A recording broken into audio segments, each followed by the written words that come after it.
الحمد لله نحمده ونستعينه ونستغفره ونؤمن به ونتوكل عليه ونعوذ بالله من شرور أنفسنا ومن سيئات أعمالنا من يهده الله فلا مضل له ومن يضلل فلا هادي له وأشهد أن لا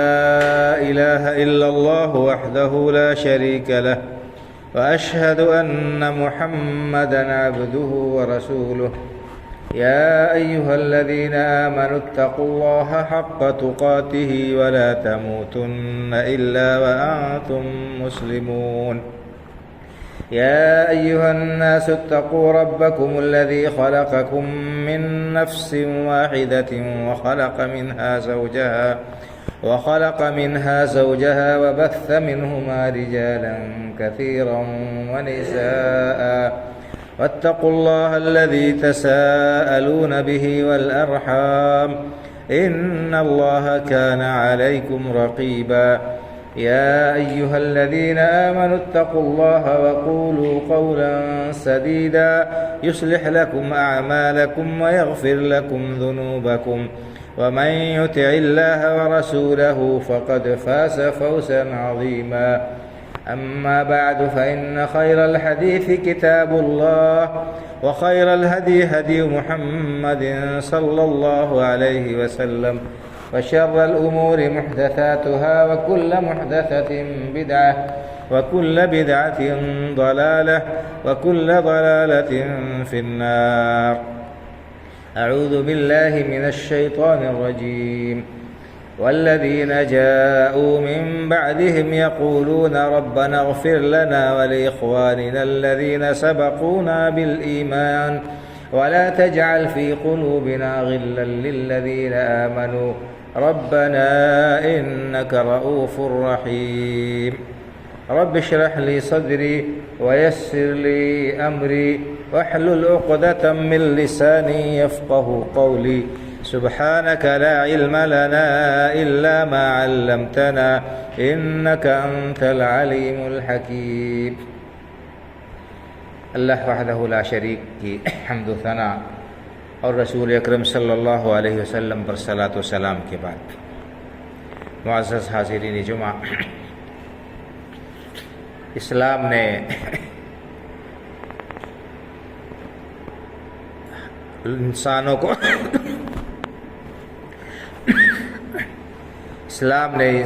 کو زندگی کے ہر معاملے میں، ہر موڑ پر بہترین رہنمائی کی۔ انسان کی زندگی میں پیدائش سے لے کر موت تک جو مراحل انسان کو پیش آتے ہیں ان کا بھی بیان کیا گیا ہے تفصیل سے، وضاحت کے ساتھ، اور انسان کے اس دنیا سے رخصت ہو جانے کے بعد کیا معاملات پیش آتے ہیں، جانے والے کے ساتھ کیا معاملہ ہوتا ہے، قبر میں اور حشر میں کیا ہوگا، یہ بھی بیان کیا گیا۔ اسی طرح سے اس بات کو بھی بیان کیا گیا ہے کہ ایک شخص دنیا سے رخصت ہو جائے، چلا جائے، تو اس کو کس طرح سے ہم فائدہ پہنچا سکتے ہیں۔ افسوس یہ ہے کہ لوگ قرآن اور حدیث کے جو بتائے ہوئے اصول اور ضابطے ہیں، جو طریقے ہیں، ان کو نہیں جانتے ہیں یا ان کی پیروی نہیں کرتے ہیں۔ اس کے بجائے رسم و رواج اور غیر ثابت شدہ کاموں کو دین کا کام سمجھ کر انجام دیتے ہیں، اور اس میں اپنا پیسہ بھی لگاتے ہیں اور اپنی توانائیاں بھی لگاتے ہیں، حالانکہ اس سے ان کو فائدہ حاصل ہونے والا نہیں ہے۔ تو آج کے اس خطبے میں میں آپ کے سامنے کچھ وہ باتیں رکھنا چاہتا ہوں جو ہمارے لیے ضروری ہیں، جن کے ذریعے سے ایک میت کو، رخصت ہونے والے کو فائدہ پہنچ سکتا ہے، اور اسی طرح سے جو لوگ زندہ ہیں ان کو بھی اس کا فائدہ پہنچے گا اور ان کے لیے بھی وہ کام مسنون ہے، ان کو کرنے سے انہیں اجر و ثواب ملے گا۔ تو سب سے پہلے تو ہمیں یہ جان لینا چاہیے، یہ ہمیں اس بات کا یقین ہے کہ ہر شخص کو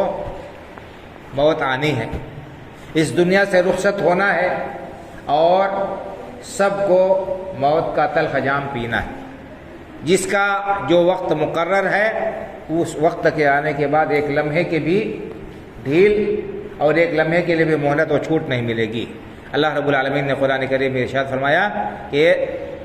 قل ان الموت الذي تفرون منه فانه ملاقيكم، اے نبی کریم صلی اللہ علیہ وسلم آپ لوگوں سے کہہ دیجئے کہ جس موت سے تم بھاگتے ہو فانه ملاقيكم، وہ تم کو آ کر رہے گی، تمہارا بھاگنا تمہیں فائدہ نہیں پہنچا سکے گا اور تم بچ نہیں سکتے ہو موت کے شکنجے سے۔ دوسری جگہ اللہ رب العالمین نے فرمایا اینما تکونوا یدرککم الموت ولو کنتم فی بروج مشیدہ، جہاں کہیں بھی تم رہو موت سے بھاگ نہیں سکتے، موت سے بچ نہیں سکتے، اگرچہ محفوظ اور مضبوط قلعوں میں ہی کیوں نہ پناہ لے۔ انسان جب دشمن سے ڈرتا ہے اور بچتا ہے، بھاگتا ہے، تو کہیں محفوظ جگہ میں، کسی تاریک جگہ میں، کسی انڈر گراؤنڈ مکان میں یا مضبوط قلعے میں پناہ پکڑتا ہے۔ اللہ نے فرمایا موت سے کوئی نہیں بچ سکتا ہے، جس کا وقت جب آ جائے گا تو اسے موت آ دبوچے گی، چاہے مضبوط قلعے ہی میں کیوں نہ ہو۔ اور اسی طرح تیسری جگہ اللہ رب العالمین نے فرمایا کہ وَلَن يُؤَخِّرَ اللَّهُ نَفْسًا إِذَا جَاءَ أَجَلُهَا، جب کسی نفس کا وقت مقررہ آ جائے گا تو اللہ ایک لمحے کے لیے بھی اسے ڈھیل نہیں دے گا، مہلت نہیں دے گا۔ تو اس پر ہمارا یقین ہے، اس پر ہمارا یقین ہونا چاہیے، اور اس کے بعد اگر کسی کی وفات ہوتی ہے تو اس کے متعلقین کے لیے یہ حکم دیا گیا ہے کہ وہ اس پر صبر کریں، جزا فضا نہ کریں، ہائے وائے نہ کریں، اور گریبان چاک نہ کریں، جاہلیت کی پکار نہ پکاریں۔ اللہ کے رسول صلی اللہ علیہ وسلم نے ارشاد فرمایا، بلکہ اس سے پہلے قرآن کریم میں اللہ رب العالمین نے فرمایا کہ وَبَشِّرِ الصَّابِرِينَ الَّذِينَ إِذَا أَصَابَتْهُم مُّصِيبَةٌ قَالُوا إِنَّا لِلَّهِ وَإِنَّا إِلَيْهِ رَاجِعُونَ، کہ صبر کرنے والوں کو بشارت دے دیجیے، صبر کرنے والوں کو خوشخبری دے دیجیے کہ جب ان کو کوئی پریشانی لاحق ہوتی ہے، ان کو کوئی صدمہ پہنچتا ہے، ان کا کوئی عزیز رخصت ہو جاتا ہے، ان کی کوئی چیز ان سے چھن جاتی ہے، تو وہ کیا کہتے ہیں انا للہ و انا الیہ راجعون، یقیناً ہم اللہ ہی کی ملکیت ہیں، اللہ ہی ہمارا مالک ہے، اور ہم اللہ ہی کی طرف لوٹ کر ہمیں جانا ہے۔ اللہ رب العالمین جب تک جس کو اس دنیا میں رکھنا چاہتا ہے رکھے گا، اور آخر کو ایک دن سب کو پلٹ کر اللہ کے ہاں لوٹ جانا ہے۔ اور اس صبر کرنے والے کے لیے کیا بشارت ہے، اس کی کیا فضیلت ہے؟ اللہ رب العالمین نے فرمایا کہ الذین اذا اصابتهم مصیبہ قالوا انا للہ وانا الیہ راجعون اولئک علیہم صلوات من ربهم ورحمہ واولئک هم المہتدون، کہ یہ لوگ جو مصیبت آنے پر، پریشانی آنے پر صبر کرتے ہیں اور اپنی زبان سے انا للہ وانا الیہ راجعون کے کلمات کہتے ہیں، اللہ رب العالمین کے فیصلے و تقدیر پر راضی ہوتے ہیں، اللہ رب العالمین کی طرف سے ان کے اوپر رحمتیں نازل ہوتی ہیں، اللہ کی رحمت ان پر اترتی ہے، اور ایسے لوگوں کو اللہ رب العالمین ہدایت سے نوازتے ہیں۔ تو یہ دو فائدہ ہے کہ ایسا شخص جو اللہ رب العالمین کے فیصلے پر راضی ہوتا ہے، صبر کرتا ہے، ہائے وائے نہیں کرتا ہے، جزا فضا نہیں کرتا ہے، اس پر اللہ کی طرف سے رحمت نازل ہوتی ہے۔ تو یہ اللہ کا بہت بڑا وعدہ ہے، اور ایسے لوگوں کو اللہ رب العالمین کی طرف سے ہدایت نصیب ہوتی ہے، یہ قرآن میں بشارت ہے۔ اور دوسری حدیث میں اللہ کے رسول نے فرمایا کہ جب کسی شخص کو کوئی پریشانی لاحق ہوتی ہے اور اس کا کوئی عزیز رخصت ہو جاتا ہے، انتقال کر جاتا ہے، وہ پڑھتا ہے انا للہ و انا الیہ راجعون اللہم اجرنی فی مصیبتی ہذہ واخلف لی خیرا منہا، تو اللہ تعالیٰ اس سے بہتر بدلہ دیتا ہے۔ کہ جو کہتا ہے انا للہ و انا الیہ راجعون، اے اللہ ہم تیرے اللہ ہی کے لیے یقیناً ہم ہیں اور ہمیں اللہ ہی کی طرف لوٹ کر جانا ہے، اے اللہ اس مصیبت میں مجھے اجر سے نواز، اس مصیبت میں اللہ تو مجھے ثواب دے، اس پر صبر کرنے کی توفیق دے، مجھے ثواب سے نواز، اور سے بہتر بدلہ مجھے عطا کر۔ تو اللہ کے رسول صلی اللہ علیہ وسلم فرماتے ہیں کہ یہ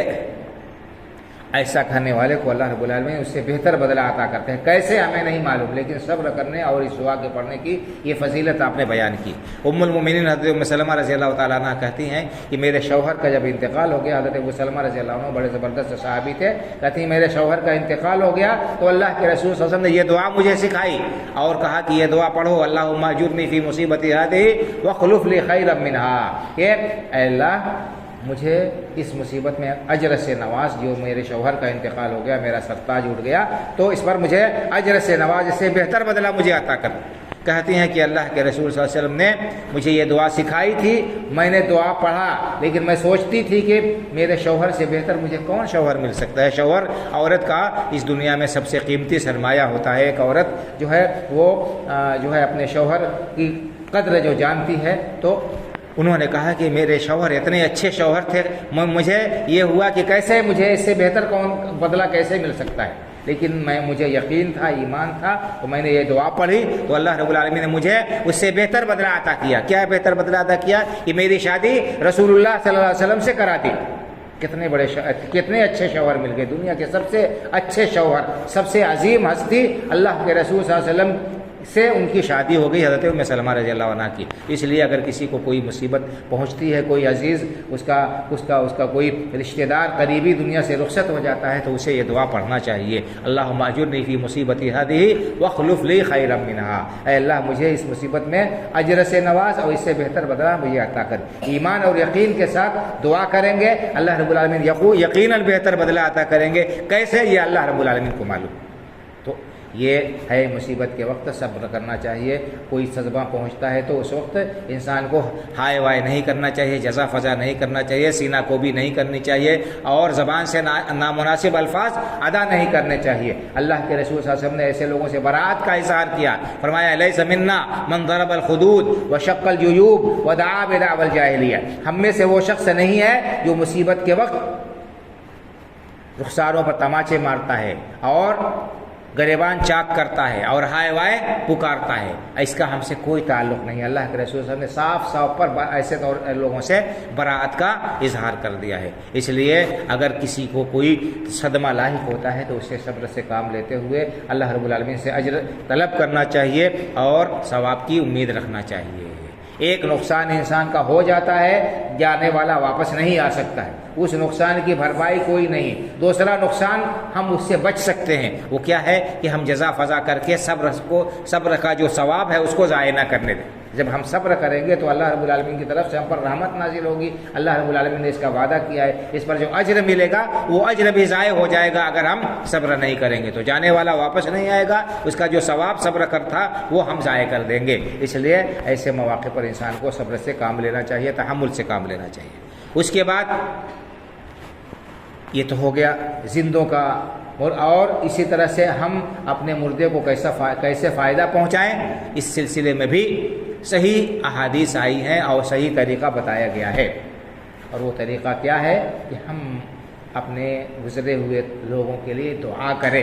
دعا کا ثواب انسان کو مردے کو پہنچتا ہے. اس میں کسی قسم کا کسی کا کوئی اختلاف نہیں ہے، کسی کا کوئی اختلاف نہیں ہے. قرآن میں اللہ رب العالمین نے بیان فرمایا، میں نے جو آیت پڑھی آپ کے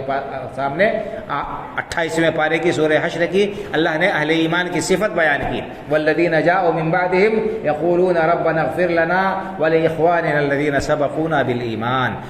جو لوگ انصار اور مہاجرین کے بعد آئے وہ کہتے ہیں کہ اے پروردگار ہمیں بخش دے اور ہم سے پہلے جو لوگ ایمان کے ساتھ اس دنیا سے رخصت ہو گئے انہیں بھی بخش دے. تو یہ بخشش کی دعا کرنا اور اجر و ثواب کی دعا کرنا یہ مفید ہے انسان کو. اس کا حکم دیا گیا ہے، اس کا فائدہ پہنچتا ہے. جنازے کی نماز اسی لیے مشروع کی گئی ہے. جنازے کی نماز میں ہم مردے کے لیے دعا کرتے ہیں، اس کے لیے ہم دعا کرتے ہیں. افسوس یہ ہے کہ ہم میں سے بیشتر لوگوں کو جنازے کی دعا ہی نہیں یاد ہے، ہم نہیں جانتے ہیں اور ہم ایسے ہی ہاتھ باندھ کر کھڑے رہتے ہیں. بڑی محرومی کی بات ہے. ذرا سوچیں، اگر مجھے دعا یاد نہیں ہے اور میں نے کسی مردے کے جس کی جنازے کی نماز پڑھی اس کے لیے ہم کھڑے رہے ہاتھ باندھ کر، ہمارے بعد جب ہماری باری آئے گی تو کون ہمارے لیے دعا کرے گا؟ اگر ہم اپنے بھائی کے لیے دعا نہیں کریں گے، نہیں سیکھیں گے تو ہمارے لیے کون دعا کرے گا؟ دین سے دوری بڑھتی جا رہی ہے. اس لیے ہمیں چاہیے کہ ہم دعا سیکھیں، سیکھنا چاہیے انسان کو، اس کے لیے کوئی عمر نہیں ہے۔ صحابہ کرام رضی اللہ تعالیٰ عنہم اجمعین جو مسلمان ہوتے تھے سب بچے نہیں ہوتے تھے کہ وہ مکتب میں جائیں اور مدرسے میں پڑھائی کریں اور وہاں ان کو پہلے دن سے جو ہے تلقین کی جائے اور ایک ایک کر کے ان کو کتاب پڑھائی جائے اور سبق پڑھایا جائے، بلکہ اس میں بچے بھی مسلمان ہوتے تھے، جوان بھی ہوتے تھے، ادھیڑ بھی ہوتے تھے، بوڑھے لوگ بھی ہوتے تھے، سب سیکھتے تھے، سب دین کے ضروری مسائل سیکھتے تھے، جانتے تھے، اس کے لیے وقت نکالتے تھے۔ تو یہ کوئی عذر نہیں ہے کہ ہمیں معلوم نہیں۔ آج کے زمانے میں دین سیکھنا بہت آسان ہو گیا ہے، انسان اگر تھوڑی سی محنت اور کوشش کرے تو سب کچھ سیکھ سکتا ہے۔ ہم دنیا کے مسائل کو جاننے اور سیکھنے کے لیے ہمارے پاس میں وقت بھی ہے، دماغ بھی ہے اور لوگ بھی ہیں، لیکن پیسہ بھی ہے، لیکن دین سیکھنے کے لیے ضروری مسائل جن کے بغیر گزارا نہیں، ان کو سیکھنے کے لیے ہمارے پاس میں وقت نہیں ہے۔ یہ بڑی محرومی کی بات ہے بھائی اور بزرگوں، ذرا سوچیں، غور کریں ہم کہ اگر ہم دعا نہیں سیکھیں گے اور کسی کے لیے دعا نہیں کریں گے، ہمارے پیچھے جو ہمارے جنازے کی نماز پڑھیں گے وہ دعا نہیں پڑھیں گے، ہمارا کیا حال ہوگا، کیا حشر ہوگا، اور اس سے کیا فائدہ وہ آج بات کرے انسان کھڑا ہے۔ تو دعائیں سیکھنی چاہیے، چھوٹی چھوٹی ہی دعائیں انسان سیکھے اور ان کو دہراتا رہے تو سیکھنے سے بہت ساری چیزیں حاصل ہو جاتی ہیں۔ المہم دعا کا فائدہ میت کو پہنچتا ہے، اس میں کسی قسم کا کوئی اشکال نہیں ہے، قرآن کریم سے ثابت ہے، احادیث مبارکہ سے ثابت ہے، اللہ کے رسول صلی اللہ علیہ وسلم نے دعائیں سکھائی ہیں۔ اور اسی طرح سے ہمیں چاہیے کہ ہم گاہے بگاہے جب موقع ملے قبرستان جائیں، وہاں مردوں کے لیے دعا کریں، اور اسی طرح سے اب عبرت اور نصیحت حاصل کریں، اس قبر کے منظر کو اور اس جو ہے تنگ کوٹھری کو یاد کریں کہ ایک دن ہم کو بھی یہیں آنا ہے، ہمارا بھی یہی ٹھکانہ ہونا ہے۔ اس اندھیری کوٹھری میں ہمارا ساتھی کون ہوگا؟ نہ ہمارے والدین آئیں گے، نہ ہماری اولاد آئے گی، نہ ہمارے دوسرے رشتہ دار آئیں گے، اس میں ہماری جو ہے ہماری خبرگیری کرنے یا ہمیں انسیت پہنچانے کے لیے، نہ ہمارا مال، ہمارا اسباب، ہماری کوٹھیاں اور ہماری جائیدادیں قبر میں آئیں گی، ہمارے قبر میں ہمارے کام آئیں گے، تو ہمارے نیک اعمال ہوں گے، جو کچھ ہم نے نمازیں پڑھی ہوں گی، جو ہم نے روزہ رکھا ہوگا، جو ہم نے صدقہ و خیرات کیا ہوگا، جو ہم نے دعائیں پڑھی ہوں گی، جو ہم نے قرآن کی تلاوت کی ہوگی، جو کسی کے ساتھ بھلائی کی ہوگی، یہی بھلائیاں آئیں گی، یہی کام دیں گی، یہی قبر کے اندھیرے کو روشنی میں بدلیں گی، یہی قبر کی تنگی کو کشادہ کریں گی، یہی اللہ رب العالمین کی رحمت کا سبب بنیں گی۔ تو ہمیں چاہیے کہ ہم قبرستان جاتے رہیں، وہاں جا کر اپنے مردوں کے لیے دعا کریں۔ حدیثیں آئی ہیں، ان میں اللہ کے رسول صلی اللہ علیہ وسلم نے دعائیں سکھائی ہیں۔ اگر انسان عربی سیکھ سکتا ہے، عربی میں دعائیں یاد کر سکتا ہے تو یاد کرے، اور اگر نہیں یاد کر سکتا ہے تو اپنی زبان میں دعا کرے۔ کوئی ضروری نہیں ہے کہ آپ اپنی جو ہے عربی ہی میں دعا کریں۔ اگر یاد کر لیتے ہیں اور دعا کرتے ہیں تو بہت اچھی بات ہے، جو اللہ کے رسول صلی اللہ علیہ وسلم نے بتائی ہے دعائیں، اور اگر نہیں یاد کر سکتے ہیں تو اپنی زبان میں بھی دعا کر سکتے ہیں۔ کسی قسم کی اس میں کوئی کراہت اور کسی قسم کی کوئی تردد کی بات نہیں ہے۔ تو اللہ کے رسول صلی اللہ علیہ وسلم نے جو دعائیں بتائی ہیں وہ کیا ہے؟ السلام علی اہل الدیار من المؤمنین والمسلمین ویرحم اللہ المستقدمین منا والمستاخرین وانا ان شاء اللہ بکم للاحقون، کہ پہلے ہم سلامتی بھیجیں، السلام علیکم، سلامتی ہو تم پر سلامتی ہو اے قبر والو، اے اہل ایمان اور مسلمانوں جو یہاں پر مدفون ہو، وَإِنَّا إِنْ شَاءَ اللَّهُ بِكُمْ لَلَاحِقُونَ، ہم بھی تمہارے بعد آنے والے ہیں۔ تو آپ ہم سے پہلے آ گئے، آپ کے بعد ہم بھی آنے والے ہیں، ایسا نہیں کہ ہم ہمیشہ یہاں رہیں گے۔ اور نسأل اللہ لنا ولکم العافیہ، ہم اللہ رب العالمین سے آپ کے لیے اور اپنے لیے عافیت کا سوال کرتے ہیں۔ اللہ تعالی ہمیں عافیت میں رکھے اور عذاب سے محفوظ رکھے۔ اور اس طرح کی کئی دعائیں حدیث میں آئی ہیں، چھوٹی چھوٹی دعائیں ہیں، انسان محنت کرے تو 2-4 دن میں ان کو یاد کر سکتا ہے۔ کثرت سے دعا کرنا چاہیے اور قبرستان جانا چاہیے عبرت اور نصیحت حاصل کرنے کے لیے۔ اللہ کے رسول صلی اللہ علیہ وسلم نے فرمایا کہ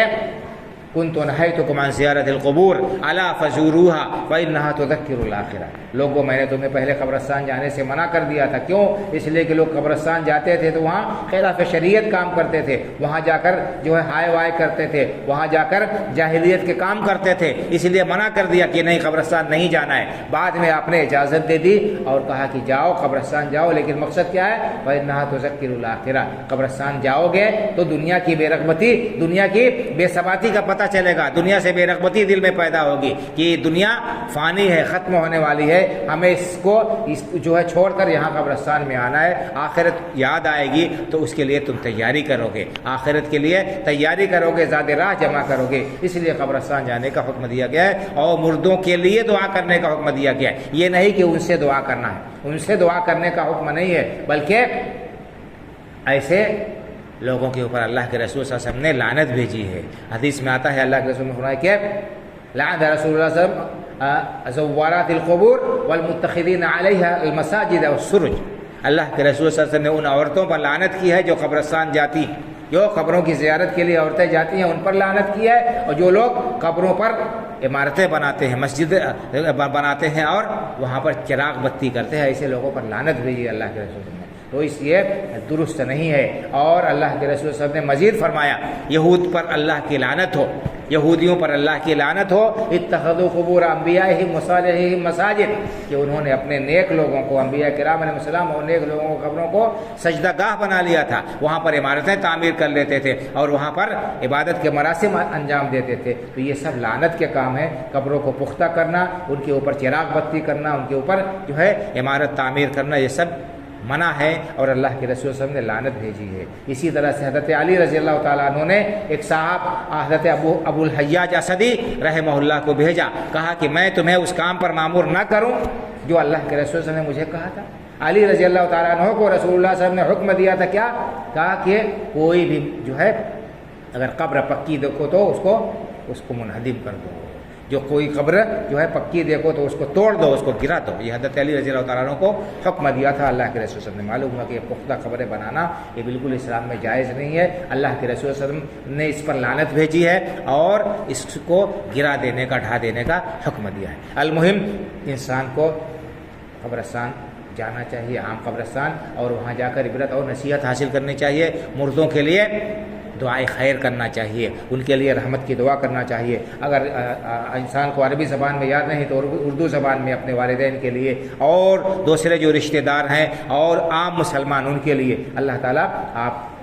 ان تمام لوگوں کے قبر کو کشادہ کر دے، اللہ رب العالمین ان کی نیکیوں میں اضافہ فرما، اللہ تعالیٰ اگر کسی سے کوئی غلطی ہو گئی ہو ان کو معاف کر دے، ان کے درجات بلند کر دے اور ان کو قبر کے عذاب سے محفوظ رکھ، ان کے قبر کو جنت کا باغیچہ بنا دے۔ آپ جو ان کے لیے بہتر سے بہتر دعا کر سکتے ہیں دعا کریں۔ اس میں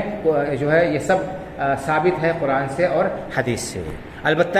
زیارت کے لیے، قبرستان جانے کے لیے کوئی خاص دن متعین نہیں، کوئی خاص دن متعین نہیں کہ فلاں دن ہی جاؤ،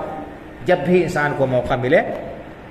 اسے جانا چاہیے، جب بھی اسے موقع ملے اسے جانا چاہیے۔ کوئی خاص دن متعین کر کے فلاں دن ہی جائیں گے اس کا کوئی ثبوت نہیں ہے۔ عام طور پر لوگ عید کے دن یا بقرعید کے دن، تہوار کے موقع پر یا شب برات کے موقع پر خاص جاتے ہیں قبرستان اور سال بھر بھولے رہتے ہیں، اس کا کوئی ثبوت نہیں ہے، اس کی کوئی اصل نہیں ہے۔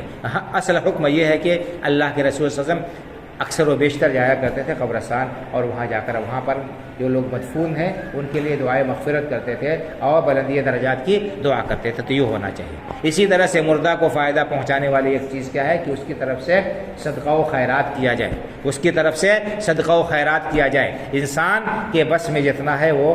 کرے، وہاں اللہ نے اس کو وسعت دی ہے تو ایسا کر سکتا ہے۔ ایک صحابی ہیں حضرت سعد رضی اللہ تعالیٰ عنہ، ان کی والدہ کا اچانک انتقال ہو گیا، ان کی والدہ کا اچانک انتقال ہو گیا۔ انہوں نے اللہ کے رسول صلی اللہ علیہ وسلم سے پوچھا، کہا کہ اللہ کے رسول میری والدہ کا اچانک انتقال ہو گیا، وہ کچھ بول نہیں سکی، کچھ وصیت نہیں کر سکی، کیا میں ان کی طرف سے کچھ صدقہ کروں تو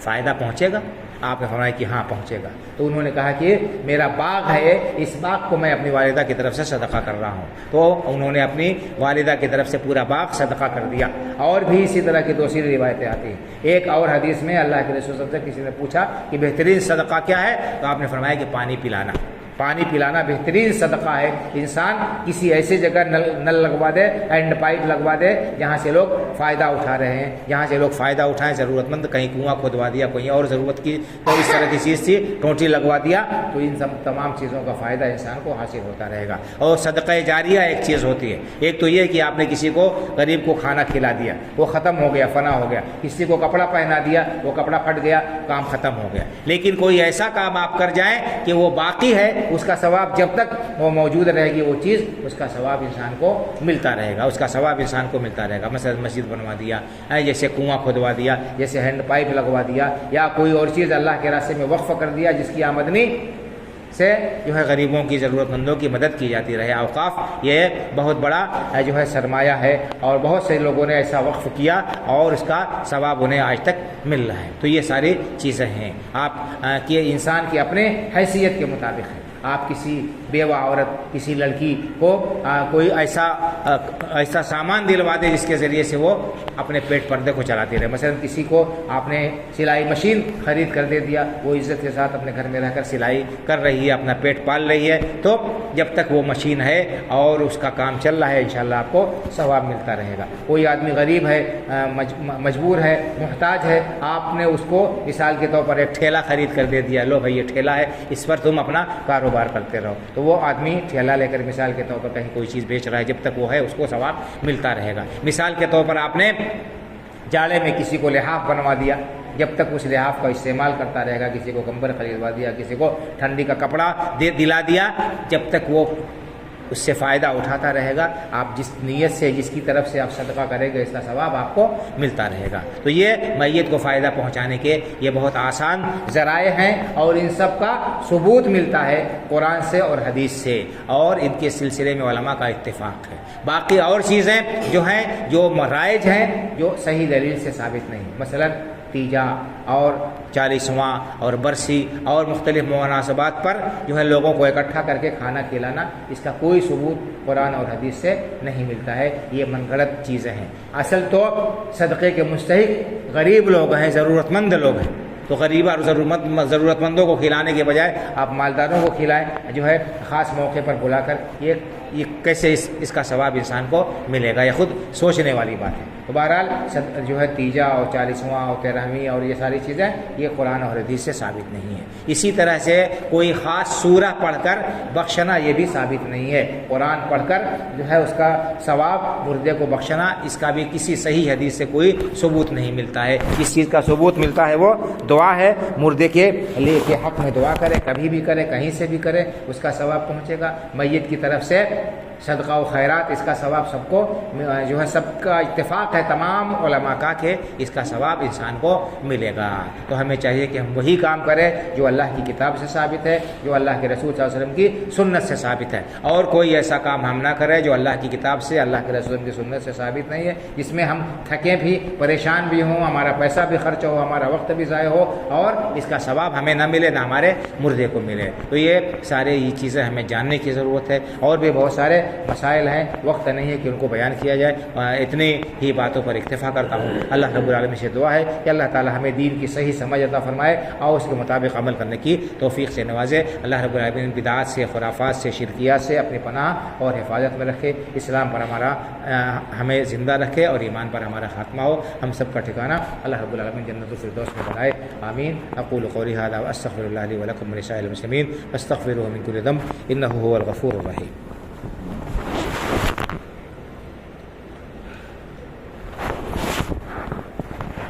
إن الحمد لله نحمده ونستعينه ونستغفره ونؤمن به ونتوكل عليه ونعوذ بالله من شرور أنفسنا ومن سيئات أعمالنا من يهده الله فلا مضل له ومن يضلل فلا هادي له وأشهد أن لا إله إلا الله وحده لا شريك له وأشهد أن محمدا عبده ورسوله إن الله وملائكته يصلون على النبي يا أيها الذين آمنوا صلوا عليه وسلموا تسليما اللهم صل على محمد وعلى آل محمد كما صليت على إبراهيم وعلى آل إبراهيم إنك حميد مجيد اللهم بارك على محمد وعلى آل محمد كما باركت على إبراهيم وعلى آل إبراهيم إنك حميد مجيد اللهم انصر من نصر دين محمد صلى الله عليه وسلم واجعلنا منهم واخذل من خذل دين محمد صلى الله عليه وسلم ولا تجعلنا منهم عباد الله رحمكم الله إن الله يأمر بالعدل والإحسان وإيتاء ذي القربى وينهى عن الفحشاء والمنكر والبغي يعظكم لعلكم تذكرون فاذكروا الله يذكركم وادعوه يستجب لكم ولذكر الله أكبر والله يعلم ما تصنعون الله أكبر الله أكبر أشهد أن لا إله إلا الله أشهد أن محمدا رسول الله حي على الصلاة